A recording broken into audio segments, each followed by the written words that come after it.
Woo! What's cracking, big dogs? Welcome back to the headquarters. Welcome back to the channel. This is Bunkbed Breakdowns, which is Big Dogs' exclusive Dynasty show.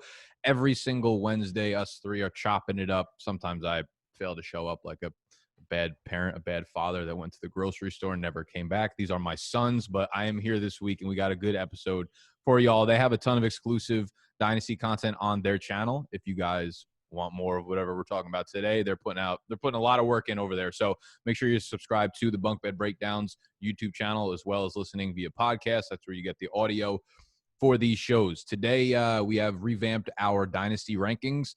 We redid everything, taking into effect anything that's happened over the last couple weeks, reports, rumors, player transactions, etc.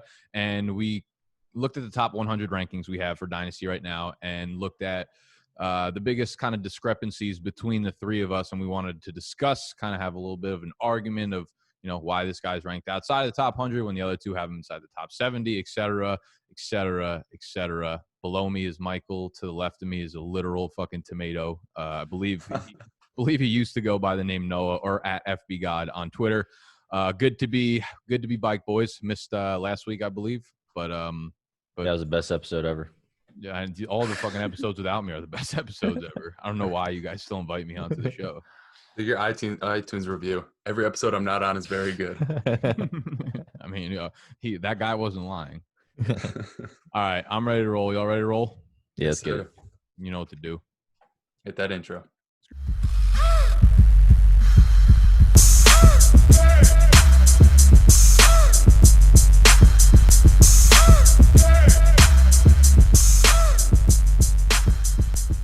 All right, so, as we said, we always like to audit our own work, and this week we're auditing our ranks. We did a couple weeks ago where we basically asked Noah which one of his aunts all the players had fornication with. This week we're going to pose those same questions to each other. I think first up is going to be our boy. And when I say our, I mean Noah and mine, because Nick obviously completely disrespects him for no goddamn reason. But it's Gardner, a.k.a. Gardner Minshew. Nick has him all the way at 107 in Superflex. Noah's got him at 72. I'm in the middle at 78 for a composite BDG ranking of 83. We got him at basically QB 24. Nick's got him all the way down at QB 28, which means that there are 27 other quarterbacks Nick would rather have. I don't even know if I can name 27 quarterbacks in the NFL. I know there's 32 teams, but some of them just don't matter. So I think I'm going to pass the mic off to Nick real quick for him to defend this atrocious ranking of Gardner Minshew. Listen, I am as high on Gardner in redraft leagues as possibly anyone can be, but what confidence level do you have that he's going to be here next year? That's the concern. It's like he's one of those guys where he could be awesome for fantasy this year and not be a starting quarterback in the NFL by next year. And I almost feel like that's most likely outcome. It's the most likely scenario for where they are, because the Jaguars are going to be a terrible team this year. There's no doubt in my mind they're not surpassing 5 wins. And when you're a team with that type of win-loss record, you end up being in the quarterback spot for draft capital. You end up being in the top 5. Next year, we're going to have a few quarterbacks that are going within that range. And if they're looking to build a team around somebody, I mean, maybe it's Minshew. They did make a lot of moves, obviously, that suggest that they're going to give Minshew the full fucking flight this year in 2020 and let him see what he has to do. And he was great throwing the ball deep. The accuracy was there. His arm strength in particular is not like an actual strength of his, but the accuracy was there. On the ground, he was surprising. And that's why we like him for fantasy, and that's why I like him for redraft this year. But it seems like, for me, the way I'm looking at him is like you're going to catch lightning in a bottle with him in 2020, and then Jaguars are going to be a terrible team and look to build around someone else after that. So it's an investment that I look at as like a 1-year kind of rental. And at that point, it's like, I don't know. There are other guys I would rather have, because I'm definitely concerned about the long-term prospect of Minshew. Right. I mean, I got as much confidence in Gardner Minshew as arguably more confidence in Gardner Minshew than I do in Drew Lock holding his job past next year. And Drew Lock is currently going as like a top 15 quarterback. Yeah, top 15 quarterback. You got him at quarterback 20, so that's 8 spots higher than him. You got Tom Brady higher than him, and look, I'm a Patriots fan. Tom Brady's a GOAT. The guy's a god. but like how much longevity does he have? He's already 41. We have no idea. And like the thing is, like, look, even if Minshew loses his job here, like, is there a chance he picks up a job somewhere else? I think that's also a possibility. Yeah. But the main thing is just like at that, at like who, like outside of the top, I don't know, 12 quarterbacks, maybe 15 quarterbacks, like who do you really have like that much confidence in long term, right? I feel like in the low Justin Herbert. QB2s, yeah, I feel like in the low QB2s, it's kind of like uh, I'm fine with getting that 1 year of production, and his price reflects like that's basically what you're going to get, right? Most of the players you draft in that range, you're not going to get a full years of production out of them. So that's kind of how I approach the problem. I'm confident that Brady's gonna like if I were to say who's gonna have more starts over the next 2 years in the NFL, I would go with Brady. And like I said with the team thing, that's what concerns me more is that you have all those quarterback twos who might even be less talented than Gardner Minshew and might be worse in fantasy this year than Minshew.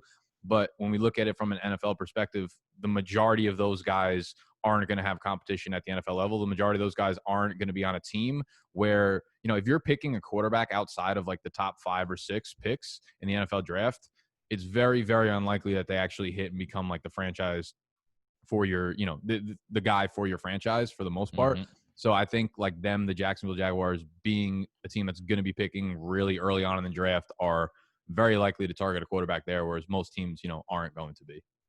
Yeah, I'm pretty high on Minshew, and there's a lot of concern of him being replaced last year. But as Nick said, also like they built a lot around him. Their offensive line still sucks. Leonard Fournette is still garbage, but like they bring in Laviska Shenault, they have DJ Chark there, they bring in Chris Thompson for whatever the hell he can bring to the table. Like they built this offense to try to give Gardner Minshew like a full arsenal of weapons to see what he can do.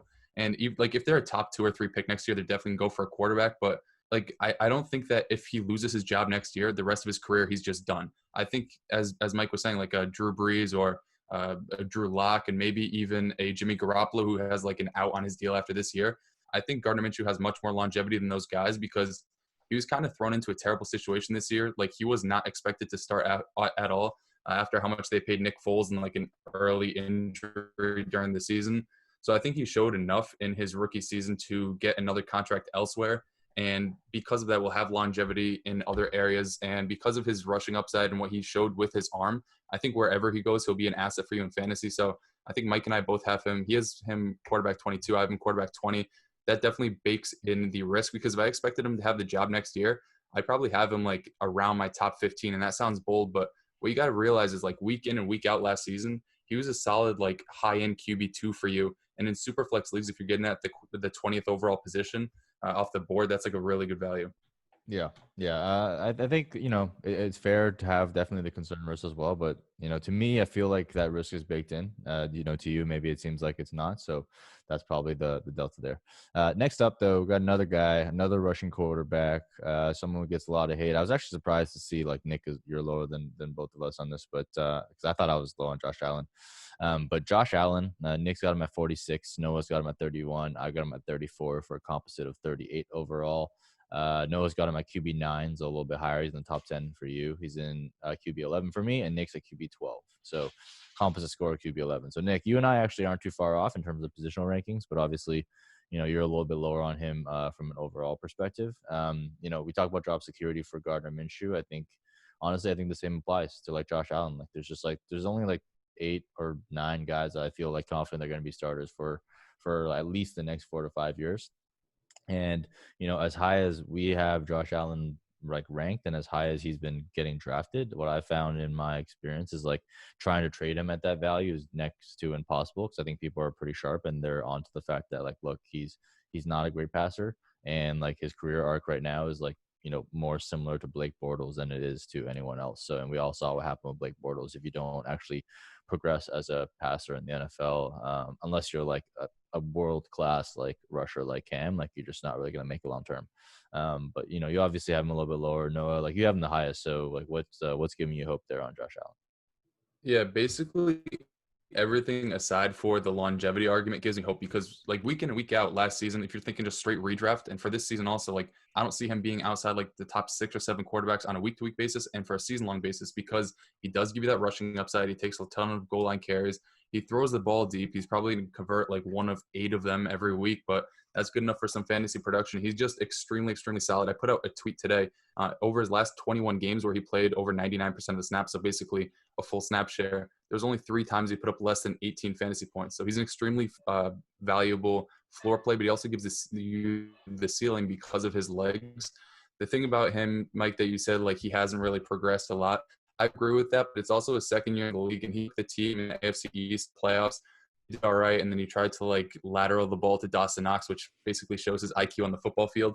But if we were saying, like, you're getting him for the next 3 years or however long he's under contract, and your argument that a lot of guys don't have much longevity in the league over the next 3 to 4 years, I think of those guys, he'd probably be a top-end option. So if you're going to have no confidence in any of them, I think Josh Allen, at least if he's going to play out his rookie deal in Buffalo, is going to be an elite option for the time that he's there.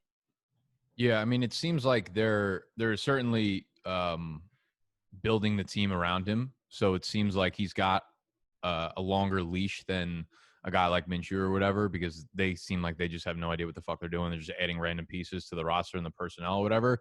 Josh Allen, it just comes back to the accuracy. He's just not accurate on any part of the field, and for the most part, that tends to play itself out over the long run. I mean, he was like wildly consistent last year. I think there was like, I mean, you kind of threw out the stat with the 99%, but I remember looking at this like very, very, very early on in the offseason. There was like 2 games that he went under 16 fantasy points last year, and it was against, I think, like Baltimore and New England or something like that, like 2 really, really stiff defenses. And it's weird because you don't really know what you're getting from him, because his rookie year, his first year as a starter there, you were getting like wildly inconsistent games, right? And then the end of the year is when he blew up. So he was like 6 points, 4 points, 11 points, and then like 26 points. And then last year, he wasn't too much of like that boom bust player. He was just like a consistently good floor play. Them adding Zach Moss, I feel like they're a very run heavy team. Like, they're going to want to go run heavy. I don't know what the volume is going to look like in terms of passing for Josh Allen. I don't know if we even really need to think about that. But they do bring in Stephon Diggs, so like hopefully they can connect more on the long balls there. I don't know. Like, Josh Allen's, I mean, he's the quarterback 12 for me, so I'm still drafting him as a quarterback 1. I just think the overall rankings, the reason he's dropping down is because if I'm unsure about a quarterback at that price, like rather than a 3rd round quarterback I'm unsure of, I'd rather just take a skill player, like where you can get a DeAndre Swift, who I'm very confident in, like 1 or 2 years down the road is going to be like an elite option at their price. And that's where you're getting all those like wide receivers, like you're seeing like the Jujus and the AJ Browns and shit like that fall there. So if I'm like, I'd much rather have that guy, you know, who I know is going to be in my lineup for a long time, than a guy like Josh Allen, who brings some excitement, but like, I think you're always hesitant to pull the trigger on a guy like that. And if I find myself in that predicament where I don't feel confident doing it, I might as well kind of pivot away. And that's where I kept like seeing him. It was just like, oh, this guy, I'd like that guy a little bit more. And before I know it, it was like 10 spots further down the rankings, you know? Yeah, that makes a lot of sense. I mean, it kind of brings into question. We'll wrap it up with the next quarterback at the end, but I just feel like the quarterback position, like the whole longevity argument, is getting a little bit outdated, right? Because like teams are not giving like quarterbacks as long of a leash as they used to, because there's like constantly like influx of new talent coming from college. Like, we know next year is going to be Trevor Lawrence. It's going to be Justin Fields, probably going to be Trey Lance, and someone else we don't even know of yet. In 2022, it's going to be like Sam Howell. It's going to be like Keaton Slovis, like another guy I probably don't even know about. So it's just like there's so much influx of talent, similar to how there's influx of talent at running backs. Quarterbacks' longevity is getting like longer in the game because they can play for longer. So the supply side is going to be kind of like meeting the demand side a lot more than before. And you kind of saw it with like Cam and Jameis. Like, I feel like in years past, these guys would have got swept off free agency like pretty quickly, but they're both playing on like minimum wage contracts in the NFL. So it kind of rolls right into the next one though. And it's Sam Darnold. Nick, you actually have him only 2 spots behind Josh Allen. So sounds like you probably have him in a similar tier. Noah's got him at 64. I got him at 59 for a composite of 57. And then you got him at QB 14. Noah's at QB 18. I'm at QB 17. So, you know, it seems like you're either, I guess, a lot lower on Josh Allen, or you're just like a lot higher on Sam Darnold, and I guess his longevity. And like, do you think you basically, I would assume you're foreseeing that he outlasts Gase, right? That's got to be where 100%. I think the Jets are like fully invested into Darnold, and it might be to their detriment. Like, we might get to a point where they're so, you guys still with me? Oh, sorry, kind of broke up there for a sec. We might get to the point where it's like so many years into Darnold's career and we're still kind of unsure about him. But like, here's what's going to happen. It's like they're going to have another shitty year this year. Darnold might take a step up in real life, but he's not going to be statistically that great for your fantasy team. They're gonna blame it on Gase. They're gonna get rid of Gase. They're gonna bring in a new head coach. They're gonna ride it out with Sam Darnold. That year might go slow, but they're gonna blame that on first year head coach. Oh, let's get the second year. I just see this elongated out for like another 5 or 6 years. And Darnold is so young that by the time that eventually plays out and he's got experience with these coaches and the players on his team or whatever, he's going to be like in the prime of his career finally. Like, this is a pick that I'm investing a lot into the future, because Darnold, I'm like pretty sure he's almost going to be unusable this year in fantasy, and that might be the same next year. But if they end up getting like Eric Bieniemy from the Chiefs or something, and they implement a really good offensive system there in New York, and they finally develop some of these younger weapons like the Denzel Mims and Chris Herndons and whatever, like, it could be a good offense in a couple of years. They're starting to develop the offensive line. They're getting young pieces. So I'm in on Darnold. The other thing to say about these quarterbacks too is why I stopped getting like too high on these middle round guys is because, year in and year out, the points per game differential between the quarterback 8 and the quarterback 15, 18 is really small. So I don't really fret when it comes to the quality of the mid-round quarterbacks. Like, if you miss out on the elite ones, I'm fine going quantity over quality. So that's also why I wouldn't have Josh Allen all the way up at like 30 or 35, because I'd much rather have the skill position players there. But yeah, for Darnold, it comes down to the fact that he's just so unbelievably young still. And I think that New York is completely – this is the first time they've had like a real franchise quarterback that you can feel that they're actually building around this guy, rather than just like plug and play guys who they drafted later or like veterans or some shit. So I think they're going to do all they can to continue to try to build around Darnold. But admittedly, definitely like a probably kind of fading the 2020 version of Darnold. Yeah, well, Rex Ryan actually had a tattoo of his wife and a Mark Sanchez jersey on his arm, so he showed a little commitment there, even though that guy's fucking stunk. With Sam Darnold, though, I agree with you, Nick. I think in like 3 to 4 years, he's going to be really good because, as you said, he's very young. He's like the Jason Tatum of the NFL. Like, he'll never be older than 19 until he hits 30. The thing is, why I have him at 64, my quarterback 18, is because I do expect a down year this year. And as you were saying, if they bring in a new OC or head coach in 2021 and he struggles again, I can only see his value falling, because at that point, when he's like 24, 25 years old, if that's how old he'll be in 2 years, I think people are going to start to be like, well, is he even going to play out his rookie deal? They're going to pick up the 5th-year option, all that type of stuff. So I think if you were to draft like a Matt Stafford and he has like a typical Matt Stafford year this season, and Sam Darnold does what he's been doing in the past, which is extremely boom bust, I think you'd be able to flip a Stafford for a Sam Darnold despite the age disparity, and be able to knock off a few years off of his, like, not in his prime where he's not producing. So I'm a little bit lower just because I think the return on investment that you would get for him isn't really worth investing like a 4th-round pick in him, instead of just like drafting a Ryan Tannehill or Matthew Stafford or somebody like that, and then flipping him 1 to 2 years down the road when he's finally like getting a grasp of the offense that he's in. Because with Adam Gase, I just don't see things changing right now. Yeah, definitely with you, bro. He's going to have value for so long. That's the thing with Darnold, man. It's just like, even if he doesn't play well, you can already see all the excuses lined up for all the people that want to buy him. So it's like, even if, I don't even like him that much as a player, like, there will always be people in your dynasty league that will like him. So I'm not drafting him that high to be like, yeah, he's such good trade value, but I do believe he'll get to a point where he's actually a good fantasy quarterback for you. Yeah, for sure. So next up, we got BDG home favorite, Derrick Henry, the king. So Mike's like fucking sees that contract go through. He's like, trade that shit. Surprised to see. I'll let you guys go first. I mean, you got him at 25, Nick. Noah, you got him at 21. Surprised to see that. I got him at 44, composite 29 overall. You guys both got him at RB12. So back end of that RB1, I've got him at the top part of the RB2 range at number 16 overall. So overall, we got him as a fringe RB1. So I don't think it's too disrespectful. But, why are you guys so high on Derrick Henry? No, I'll let you talk about your boy first. Your baby boy. I can't believe it. I never thought I'd see the day where I was like the highest to rank a Derrick Henry among more than like 2 people in a group. But here we are. He's my 21st player off the board. And I'm honestly disgusted looking at it. Like, I can't believe LT's number is stamped next to Derrick Henry's name. It's like, it's real sickening. But the fact that he signed for 4 more years shows me that they're like somewhat committed to him. I know in the offseason, like, Chris Johnson was on some podcast and he was talking about how they didn't extend him, and they thought that was because like early in his career he was like not motivated because he was behind DeMarco Murray and he thought he should have the job, yada yada yada. So I was kind of nervous that they weren't going to give him a long leash and a long deal.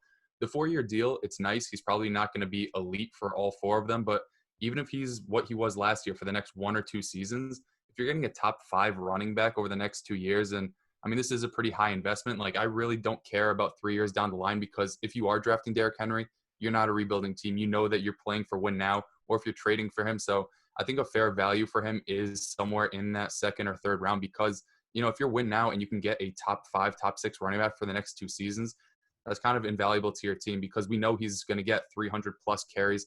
He's not going to catch any passes. He'll maybe bring like a 75-yard reception to the house, but like there's no competition for him there. They have a defense that allows them to chew clock and just feed him week in and week out. And that whole offense is just like built around the run game. So I don't see how they kind of shy away from using Derrick Henry. And even if he does break down when he's like 28 or 29 years old, you get 2 really good years out of him. Yeah, but the way I look at Derrick Henry is like we talk a lot about on this podcast, those like mid-tier running backs who are a little bit older in age, like around where Derrick Henry is, like 26.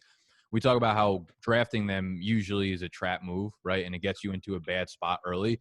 The reason I say that is like 26 or 27 is not out of the age range of where your talent starts to dip off. There are plenty of backs that are still talented enough to handle workloads that are RB1 type workloads. Most of the guys that are that age, I'm telling you to fade, are like, I don't think David Johnson is good anymore. I think Le'Veon Bell could be very good in a good situation, but he's going to be with the Jets for the next year or so, and that makes him an auto fade, because by the time he's done, then he is out of that age range. But the reason I don't like taking like even like an Aaron Jones right now, right? Like he's still young and he's really good.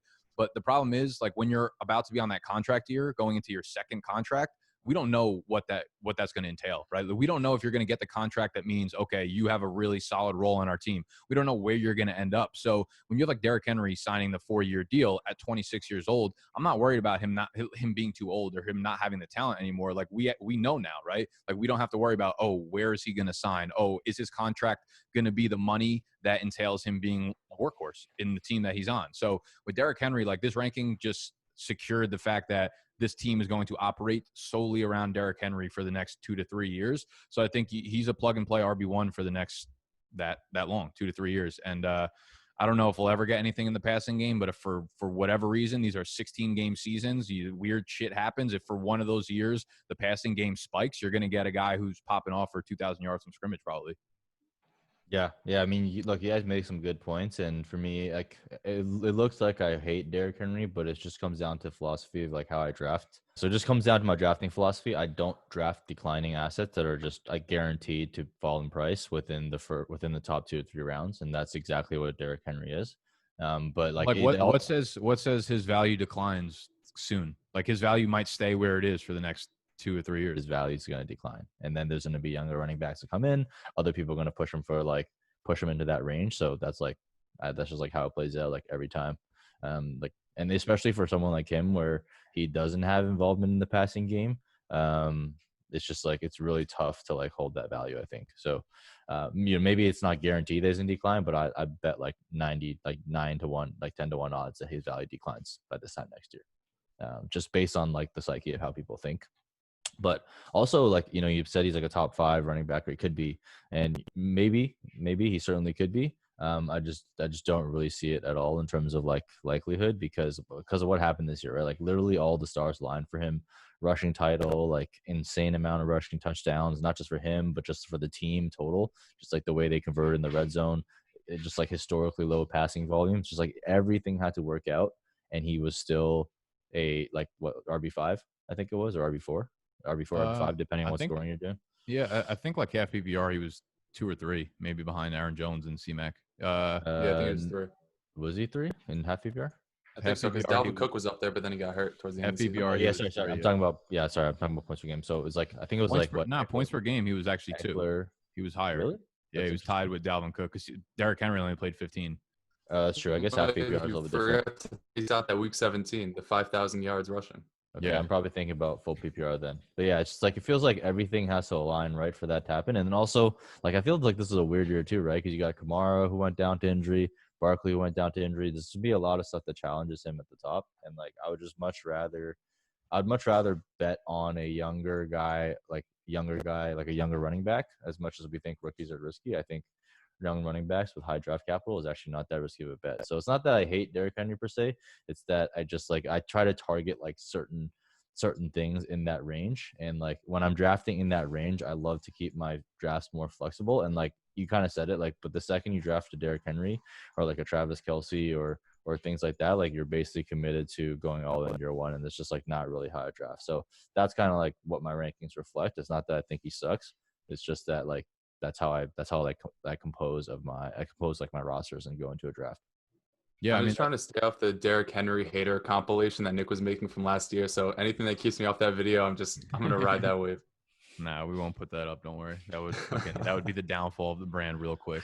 Yeah, like I get what you were saying with Derrick Henry. Though I feel like most of the running backs that we look at are probably in that fall into that category where like it's more of like a systematic approach to drafting, and I would fade. But I feel like he's in a different situation for me. And I touched on like Aaron Jones. He's the next guy on this list here. I have him ranked all the way at 60 overall. I actually don't have him much further behind you guys in terms of running back rankings at 18.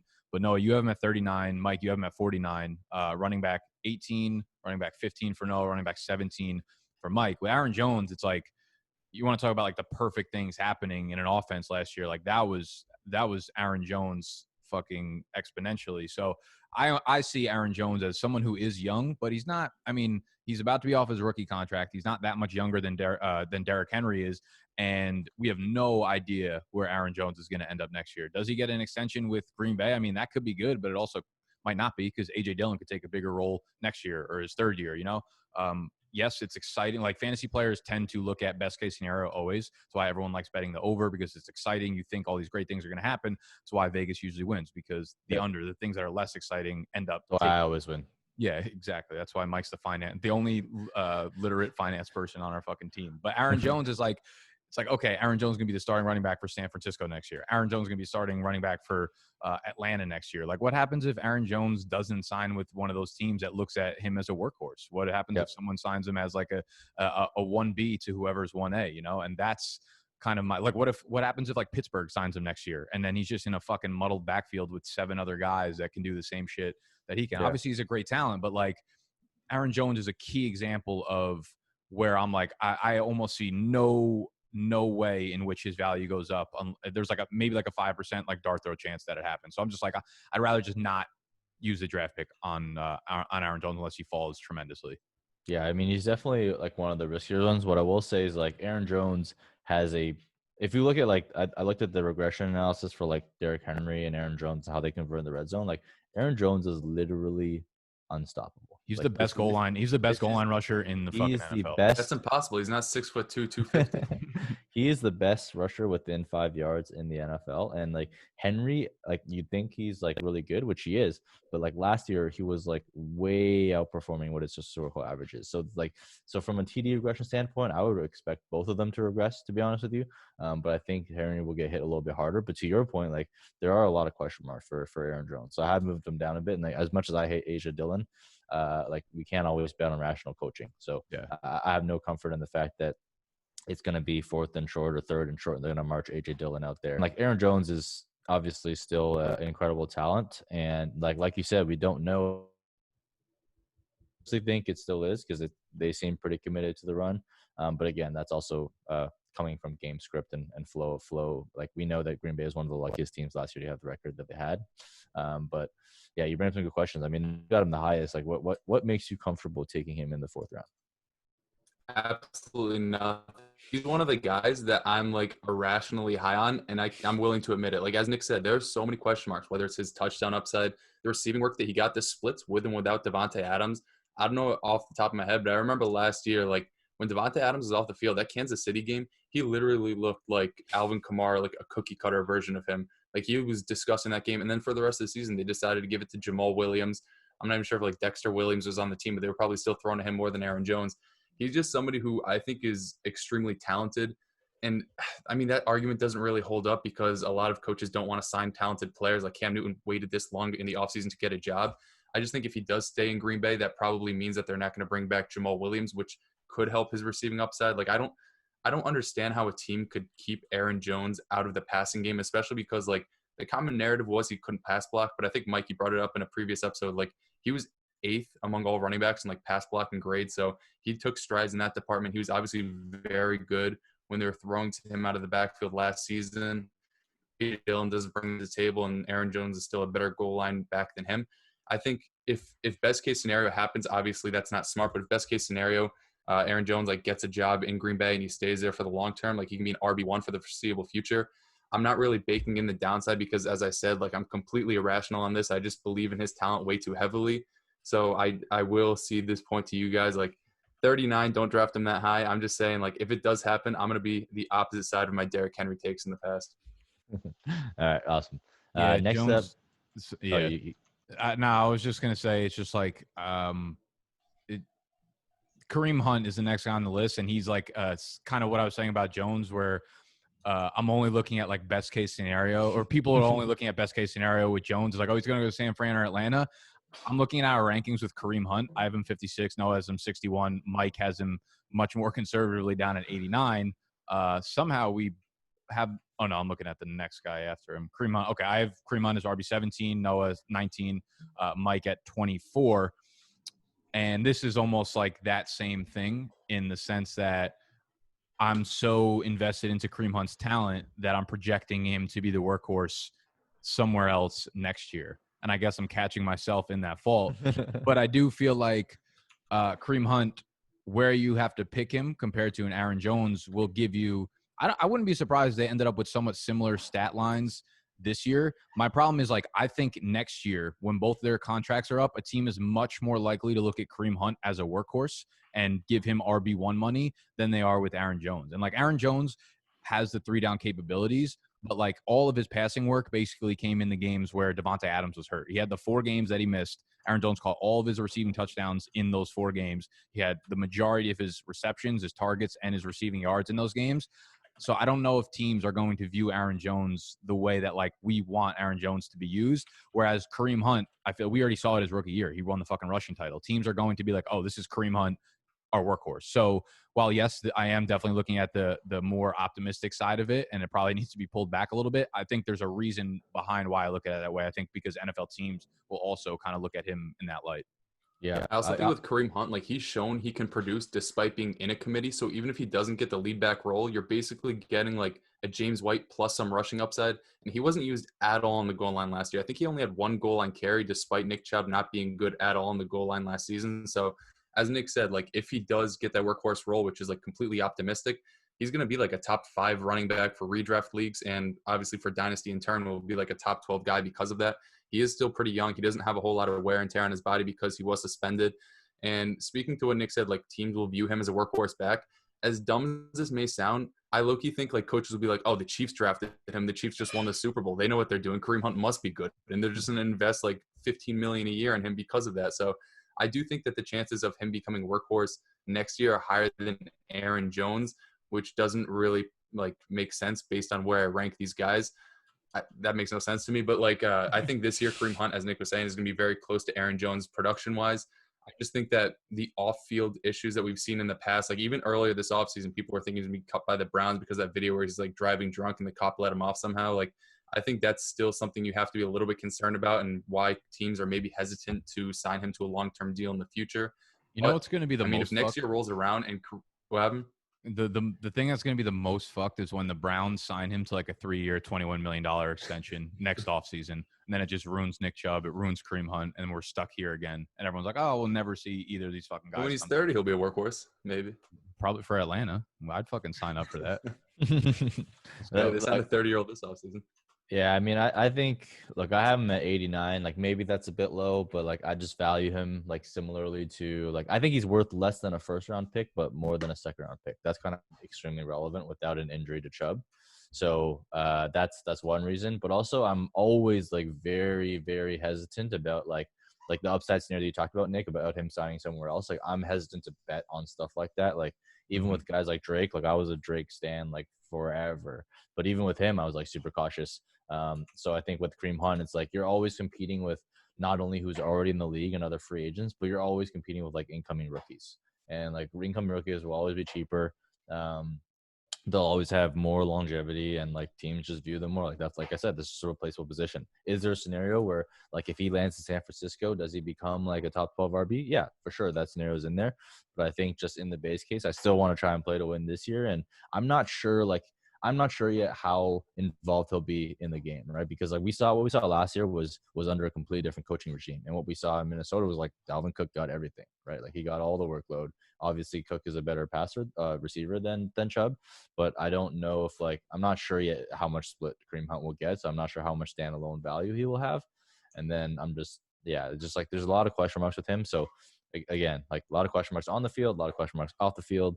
So that's kind of like why I have him where he's at. And yeah, like there's just like other guys. Like if you're talking about like the fifth, 56 and 60 and like the fifth and sixth rounds, that's usually where I'm targeting wide receivers. So if you see my ranks, it's a lot of wide receiver heavy stuff. So I don't have too many running backs in that range. Yeah, it's going to be one of the more interesting things that happens this year in the NFL, that Browns backfield, because almost everything people point to is just like the splits between those two last year, which we can't use because it's Kevin Stefanski coming in and it's going to be a whole new system. But the offensive line is upgraded. I'd imagine they're going to use Hunt as, somewhat of a weapon. He probably won't get the carries anyone wants him to get or that he got his rookie year or whatever. But it's going to be a fun show to watch in Cleveland for sure. All right, next up, we got Noah's boy, Melvin Gordon. Nick's got him at 77th overall. Noah's got him the highest at 65, despite him leaving your team in the dust. And I've got him the lowest at 83 for 74 overall.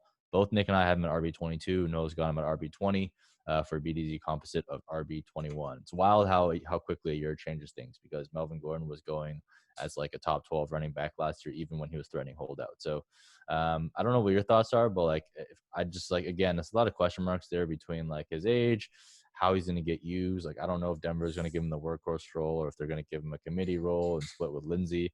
To me, I think Lindsey's a much more efficient runner, to be honest. So I think he actually threatens Gordon quite a bit. Not to say that I think Lindsey will have the lead back role, but I think it might be more of a split than people think. Like, I don't think Gordon comes in and just becomes that traditional workhorse that he's always been in the LA Chargers, where he got like all the touch on the goal line, like all the receiving work and everything like that. So that's my concerns with Melvin Gordon. You know what I could see this turning into? This is a weird comp, but Buffalo's backfield last year of Devin Singletary and Frank Gore. Like, Mike, I'm with you, and I think Lindsey is a much better runner than Melvin Gordon is at this point in his career.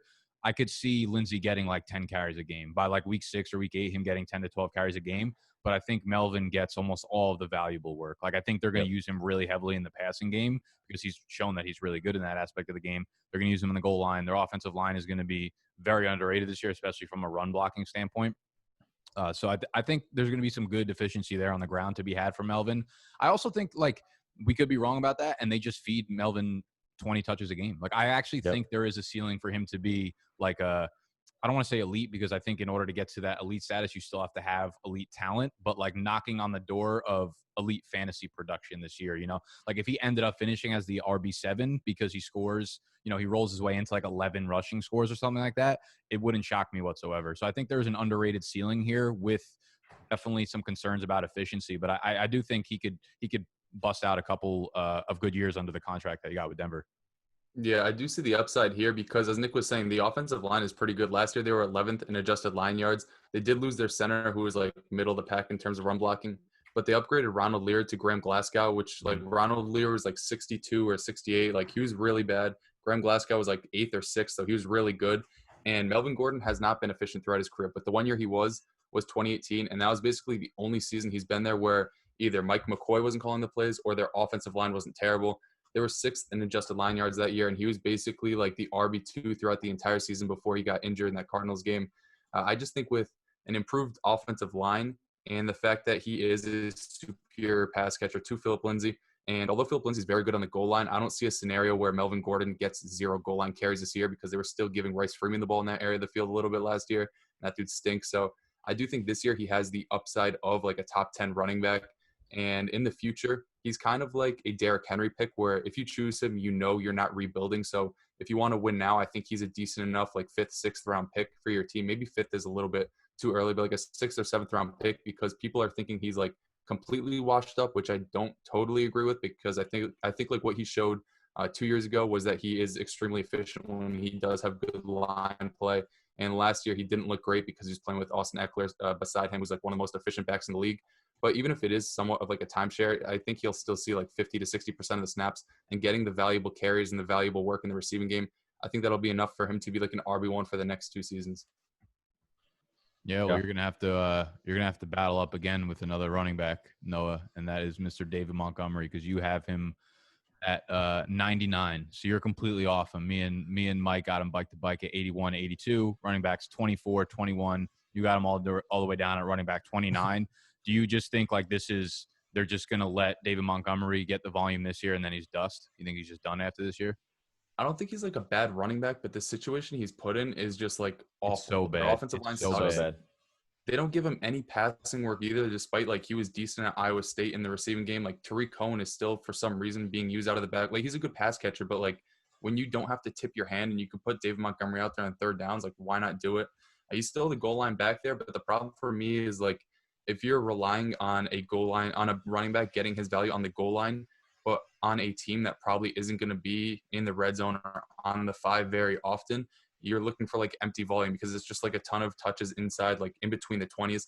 He is still very young and he might get that second contract or get traded to like a better situation. But like Chicago has done nothing to like show me that they're trying to build for the future. Like they just bring in Nick Foles. They have Mitchell Trubisky there. Like I just have no faith in this team. And I don't think for the next few years, as long as like this regime is still there and they're still running the plays that they're running, I don't see how he ever finishes like a top 15 running back on the season.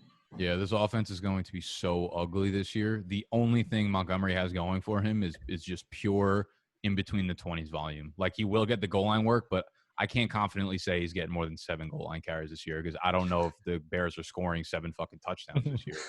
Like it's like he's as soon as you draft one Bear on your team, every other Bear needs to be off your board immediately because you can't stack 2 players on the Bears on your team. So I mean, like I have him higher than you, but like it's not a. I mean, we have him around the 80s and 90s. You're seeing David Montgomery go off the board typically in like regular dynasty leagues in like the 4th, 5th round, you know? So it seems like all of us are off of him. No, you just seem to be a little bit more off of him. Yeah. I mean, look, we're all off of him. Like at this rate, like he's mostly going in like the 6th round at the latest, maybe 7th round on the super late end, but I usually see him go in the 5th or 6th. So at that price, I'm kind of out. No, it's like you said, like for running backs, like I value situation like more than anything. And like the only thing the Bears did this offseason was draft Cole Kmet. So I'm not sure Cole Kmet's they're going to solve all their offensive line problems. And, you know, we talked about efficiency for Melvin Gordon and stuff like that. I don't even think efficiency is in his vocabulary for David Montgomery.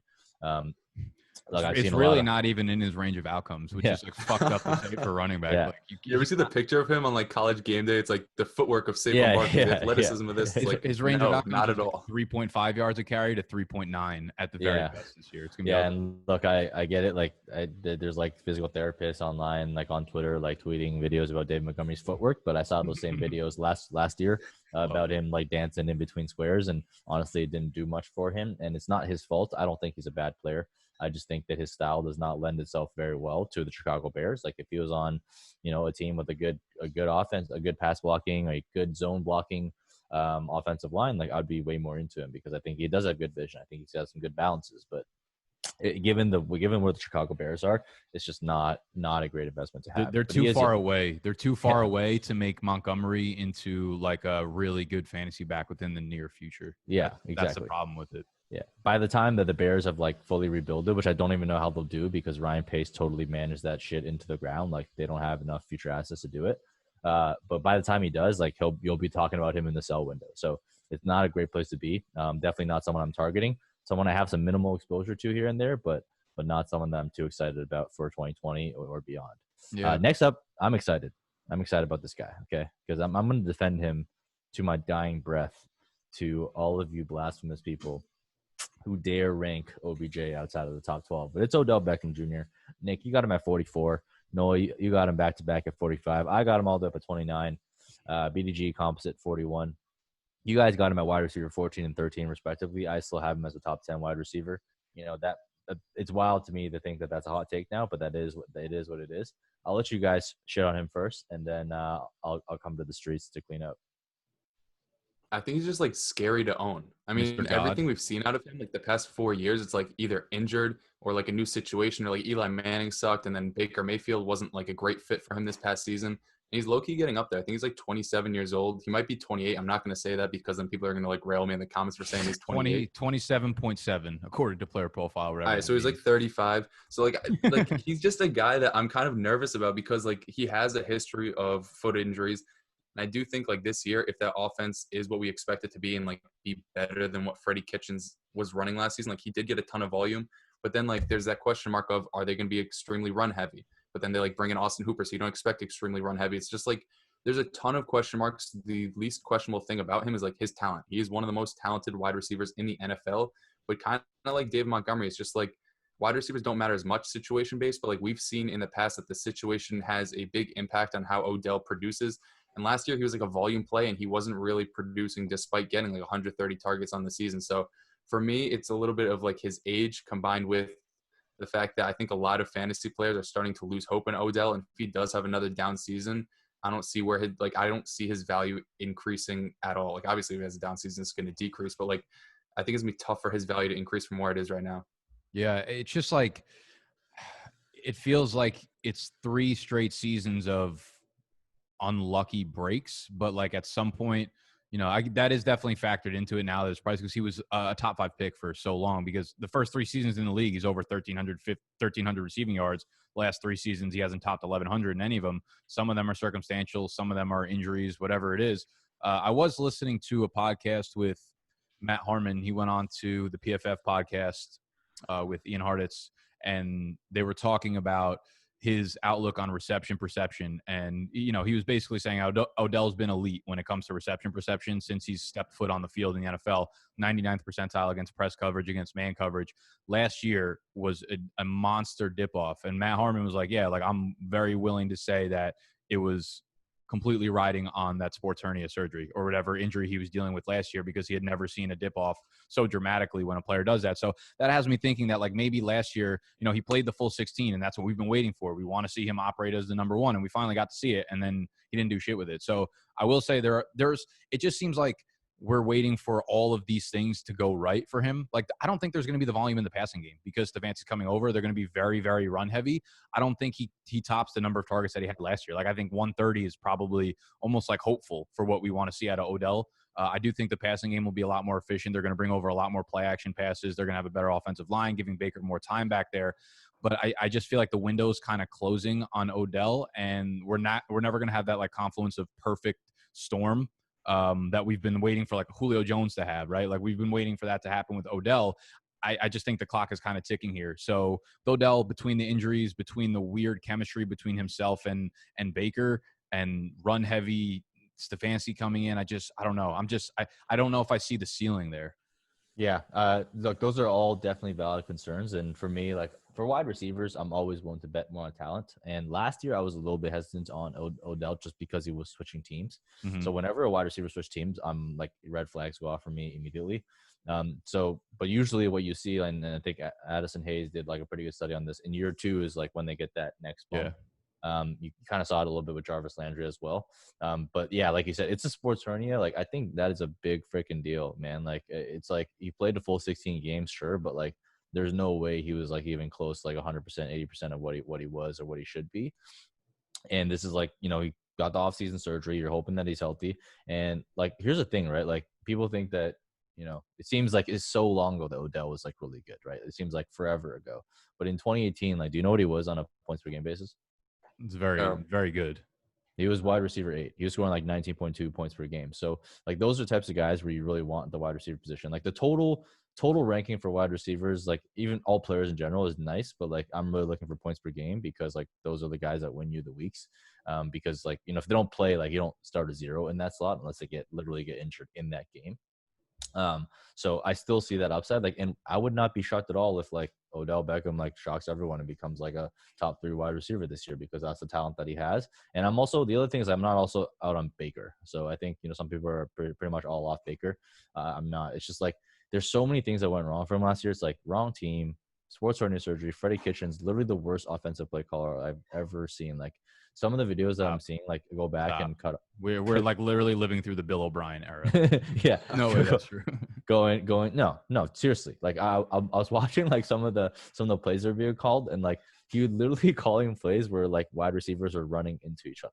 It'd be like, third and short, it'd be like four vertical, and all of them are crossing the same side of the field on the short side. So I have a lot of hope for what Stefanski will do for that offense as a whole. And it might be run heavy for sure. But at the end of the day, I'm still betting on Odell to like basically eat and be a target hog. Like I wouldn't be surprised at all if he came out, if he played a full 16 games, get 150 targets and like go back to his 1,300 yards and, double digit TDs. Like that was another area where he really struggled last year, which is weird, right? Because Odell's always been dominant in the red zone. Like the guy, nobody like gets jump balls and like beats one-on-one press coverage like Odell. So it's a lot of things that I'm definitely like, projecting onto it. But I do think that like the talent is like too much to ignore. But if you do want to fade him because injury risk, I have no rebuttal against that. Like, cause he's shown that he's fragile and he's definitely, hasn't been healthy throughout his entire career. So, but I'm just assuming that he can be healthy for the first time. And if he is healthy, I think a top 3 finish is well within reason. Yeah, that's the other thing that concerns me a little bit is just like the context behind the injuries. Like it's also possible that while the sports hernia surgery slowed him down last year, he's had a lot of serious injuries over the last few years, like the shattered ankle, the sports hernia surgery with his long rehab behind it. It's possible that those injuries have made him into a different player. Like he's not, you talk about like the fast twitch fibers. Like if he's not hitting that like elite fast twitch ceiling that he had, he's not the Odell Beckham that we've been kind of accustomed to knowing. So I'm definitely factoring the injury in there like pretty wholeheartedly because I think they've been pretty fucking serious. It's not like he's, spraining ankles here and pulling hamstrings here. They're like really significant shit. Yeah, for sure. Next up, I was floored when I saw this, the blatant disrespect by Nick, but let me just read out these numbers for you. It's Keenan Allen, who's been one of the only guys who's finished as a wide receiver 1 for the past 3 consecutive seasons. So let's put that out there. But first of all, Nick's got him at 75th overall. Noah's got him at 48. I got him at 51, closely behind for a comps to score 58 overall. Nick's got him at wide receiver 29. You think there are 28 wide receivers in the league you'd rather have than Keenan Allen? That's what that number means. Yeah. I need to understand why. Okay, Noah's got him at 15. I got him at 18. Which when I looked at it, I was like, oh, I feel like I'm a little bit too low, but that's just a function of the wide receiver bracket being so high there in terms of that big ass tier. But Nick, like, can you please explain to me why you think Keenan Allen is going to be wide receiver 29? Because by the time, either one of two things, by the time there's a 50-50 chance that he doesn't have a serviceable quarterback until the time he's 31 or 32 years old. That is my biggest concern. And even if you're like, okay, Tyrod's serviceable, Justin Herbert will be serviceable, neither of them are getting any sort of passing volume in this. Like the Chargers, even if like Tyrod's okay for them, the Chargers are not giving Tyrod like 550 pass attempts. They're not going to be leaning on Tyrod to lead that team.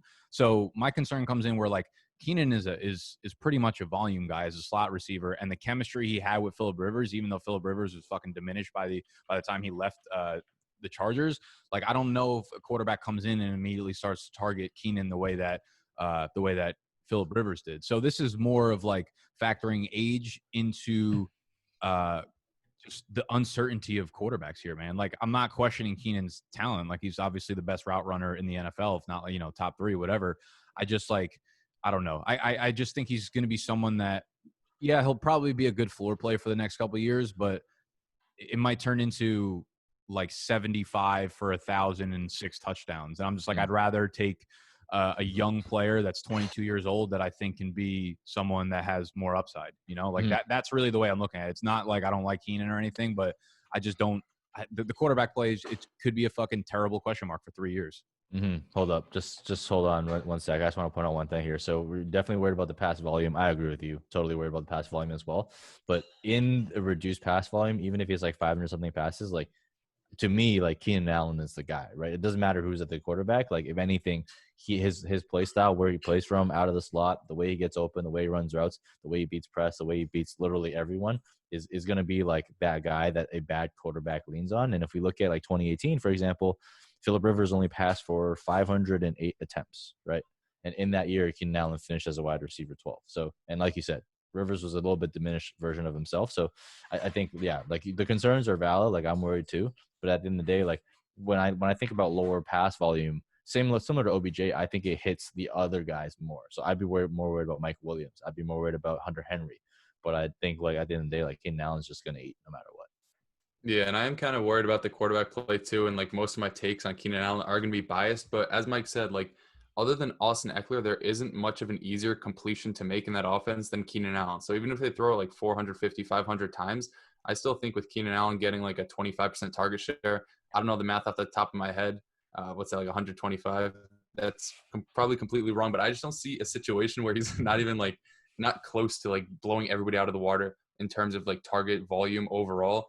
And if we look at like what rookie quarterbacks have done in the past in their first year, like this past season, Daniel Jones peppered Golden Tate a lot. Like he missed 4 games, he still led the team in targets. Larry Fitzgerald was still eating out of the slot in Arizona. In his rookie year, Baker Mayfield basically just force-fed Jarvis Landry into a wide receiver 1 role because, when you're a big slot type of guy like that, when you're not matching up against the best corners in the league and, you get open because Keenan Allen is a very good route runner, I think that even on a limited overall volume play in Los Angeles, which certainly may happen, I still think he'll be by far and away be the wide receiver 1 on this team. And out of like pure volume, even less than what he's seen in the past, he'll be able to produce because he is still a huge part of their red zone offense. I think, I'm not sure about last season, but I know the 2 previous seasons he combined for like 39 red zone targets, which was like second in the league, which was pretty surprising because you don't think of him as like a jump ball guy. But then again, you don't have to be a jump ball guy to be good in the red zone. Like he just gets open at will because he's so quick off the line. So I do have him pretty high at wide receiver 15. And not that I'm saying to move Michael Thomas down your rankings and not to like bring up the age as I always do, but like they're 1 year apart. And New Orleans is also like 1 to 2 years away from trying to find a quarterback themselves. And it might be Jameis Winston because they brought him in this year, but like what's to say that Jameis Winston, they don't think that he's the long-term option and they go through a quarterback disparity like they're doing in Los Angeles right now, and they can't find the guy, and like Taysom Hill is the guy for some reason. It's like, Okay, you're an age. Get out of here with this fucking. Get out of here with this. There's no Chargers quarterback that's throwing for 4,000 yards this year. Tyrod ain't eclipsing 4,000 yards.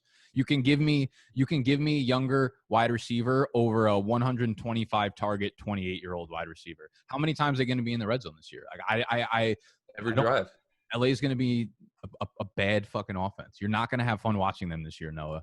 It's going to be. I never have fun watching them. That's the point. That's like the problem with my fan. Right. You're never going to have. I just think we're going to get more like fucking 6 for 60 games out of Keenan than anything else. And like, that's cool. But I think eventually that plays itself out. And I don't know. Fuck the quarterback situation is too fucked over there for me. Like the ranking, I understand I'm probably too low on him, but that's just my way of saying like, I'm not drafting Keenan Allen, It's fair to have him there too. It's not like we're saying you're wrong. It's like you should have concerns about this quarterback situation, and obviously different people are going to feel like a different way about it. I'm a little bit more confident in Justin Herbert for unknown reasons, and Nick is probably more rational in being very hands off in that situation. So I like where Keenan Allen's at for me. After this season, it might be a whole different story.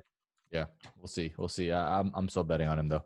Right. Next up, who else am I disrespecting on this list? I can't believe you're disrespecting him, but you're kind of like disrespecting him, but you're not because you ranked him 88. We know that's an elite number for wide receivers, but it's Tyler Boyd. Nick has him at 88th overall. Noah's got him at 75. I'm leading the pack with 66 for an overall composite of 76. Nick's got him at wide receiver 33, just straight up disrespectful. Both Noah and I have him at 25 for 26 overall composite ranking because obviously Nick does not matter. That's how that ranking works. Nick, actually, I'm gonna speak on this first before I let you speak because I don't even know what you're gonna say about it. But Tyler Boyd at wide receiver 33 feels a little bit too low for me just because like I don't know if I'm taking all the rookies ahead of him. Like he's someone where like he's basically produced as expected for someone of his profile. He had a very elite profile coming out of college, not athletically, but in terms of his production profile. Super early breakout age, extremely high dominator. He produced at an elite level in college at Pitt before coming into the NFL. He had a little bit of a slow start in his rookie season, but still put up some respectable numbers and then took a massive leap in his third year, which is like on that third year trajectory. And now he's put up back-to-back 1,000-yard receiving seasons. He's not going to be a weapon in the red zone, obviously, but he did it with AJ Green. He did it without AJ Green. So he's going to be part of that offense. And now we know Joe Burrow's going there. We've seen what Joe Burrow did with Justin Jefferson. So I have a lot of hope for Tyler Boyd just in terms of what he is. He's still incredibly young. I think he's 26 years old right now. So just about to hit that peak. We know AJ Green's coming back. So I have some hope for this offense as a whole going forward. But like outside of like maybe I think I would take Lamb over him. But like beyond that, I'm really, really struggling now to think of like a rookie wide receiver I took over Boyd. And I think he's just a great wide receiver two piece to build around. He's someone, similar to what I said about DJ Moore. Like he's not going to be he doesn't have that top 5 overall upside, I don't think. But he could very well be a younger Robert Woods. And that's exactly what I think about him when I think about that. So I'm looking at my rankings and I have him 33, but the guys I have in front of, like I have Rager, I have Judy, and I actually have Ruggs in front of him. Shout out to K Liquid TV on Twitter, who's this Madden guy who does YouTube videos, and he showed me how to update my rosters.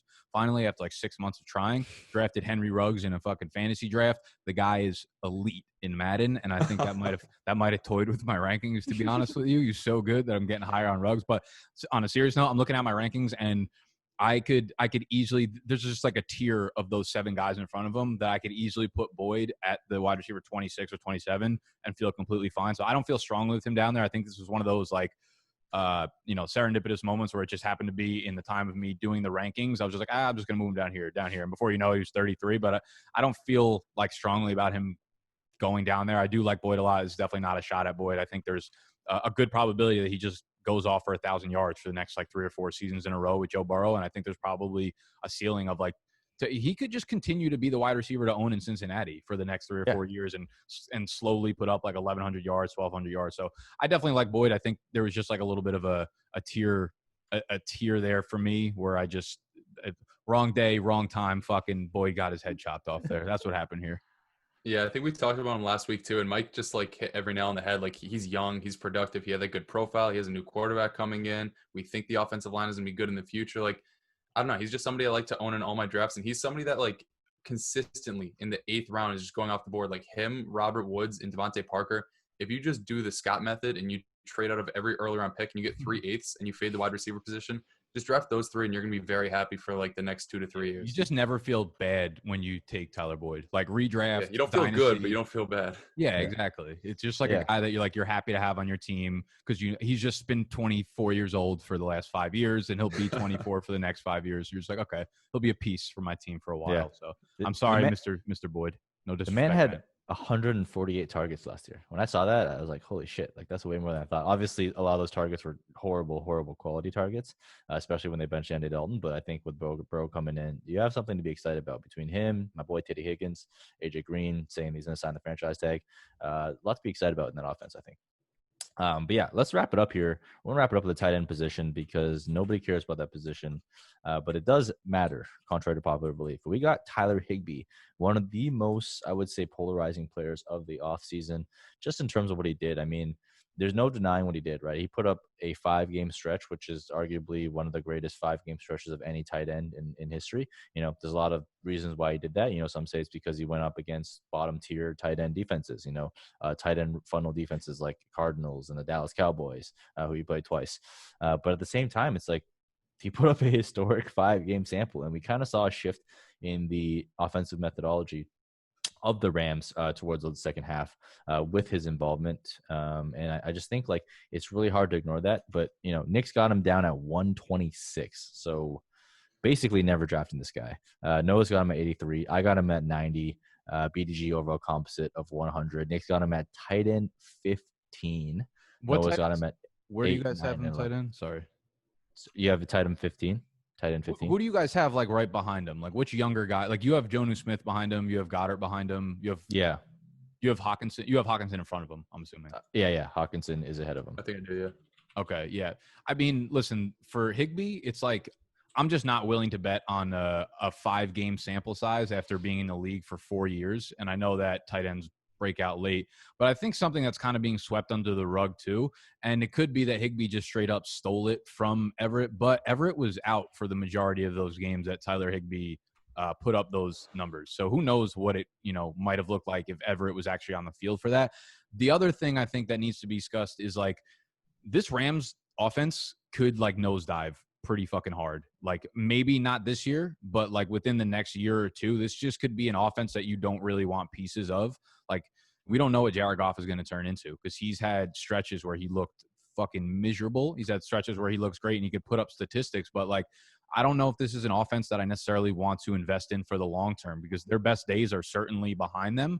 If they can keep afloat and keep a couple fantasy assets in there that are playing well, then like maybe Higbee. But I usually tend to bet against small sample sizes, and I'd rather someone with a little more upside who's not, what is he, like 27, 28 years old. Like, I just think that the younger dudes that are going behind him, like the Jonnu Smiths and the more athletic guys, I would rather have instead of Higbee. Just, I don't know. The sample size is just not enticing enough for me, knowing that Everett wasn't on the field for those.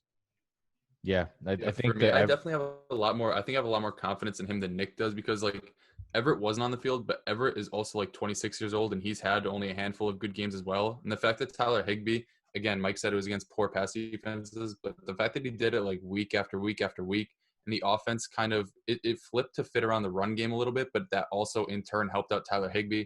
And the fact that they haven't made any improvements to the offensive line, like they drafted a 45-year-old wide receiver and a running back in the second round, it just leads me to believe that they're probably going to keep up with these two tight end sets.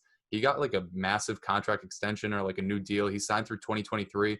Everett is a free agent after this year, and they might bring him back, but they also drafted Bryson Hopkins. So for me personally, I think that Tyler Higbee is going to be their tight end of the future. And like, sure, he's not athletic, but he was also not athletic when he was going for 100 yards and 2 touchdowns every week towards the end of the season. So I do have concerns about this offense as a whole, but I do have faith that Tyler Higbee is the answer for them in the future, just because like how dominant he was towards the end of the last season.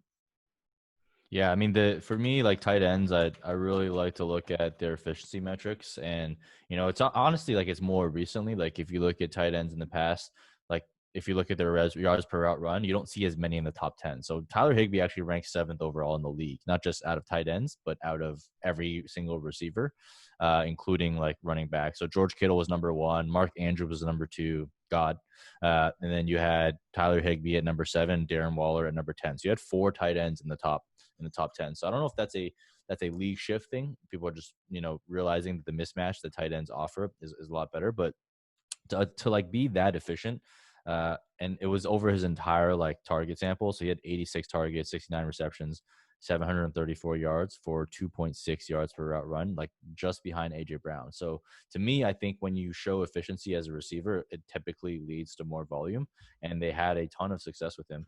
So like, it's a small sample size, but like to me, like not all sample sizes are created equal, right? Like if I can construct a rational like thought in terms of like, does that sample size represent what's going forward? I can actually buy into, and I think in this case I can, versus like someone like McCole Hardman. We talked about him last week. Like when you analyze his sample size, like it was like random games towards the beginning of the season. So like there really wasn't a trend to like pull out from that. Whereas here, I think there is, and obviously there's a lot of risk still. Like you said, he's not athletic. Gerald Everett was there, what was injured. But like when you compare, like when Gerald Everett was healthy, like his efficiency numbers didn't come close to what Higbee was doing. So to me, it comes down to efficiency, it comes down to production, it comes down to the fact that I can kind of like project that going forward. But obviously there's still a lot of risk there.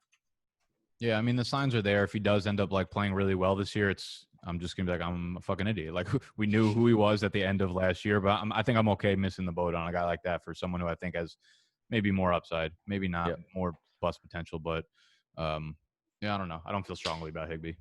All right. Well, that wraps it up for this week. The rankings updates. You heard a lot of opinions, and at BDG we don't always agree on shit. I think that's healthy. We have some healthy debates like this, and we don't always agree, but I'm always right. Yeah, except when you're not, which is all the time. But yeah, aside from that, I think hopefully you guys found this helpful. We're going to be coming at you with more videos throughout the week. Noah's dropping big facts every Friday, dropping some humorous shit on Saturdays. I'm going to be launching a segment called Market Watch Mondays, where I kind of track some stock. And obviously it's a little hard to do this year because like there isn't much news, but I'll try and cover, what I think about, player movements and value, if there are movements, and then whether I think that's warranted. So that's going to be a segment that's coming out soon as well. But make sure you subscribe. Make sure you cop the draft guide for redraft, for Dynasty. Make sure you become a Patreon, join our Discord, join up all the leagues that Noah's hosting throughout the time, and become part of the ADP, man. Become part of the family, become part of the BG family. Promise you, you will not regret it. It will be worth every goddamn penny that you spend. Damn, if my mic wasn't on a stand right now, I dropped the shit out of it. That was a good outro though, Mike. All right, yeah, that's all we got for this week. Make sure you are subscribed to the Bunkbed Breakdowns YouTube channel as well. We'll see y'all next Wednesday.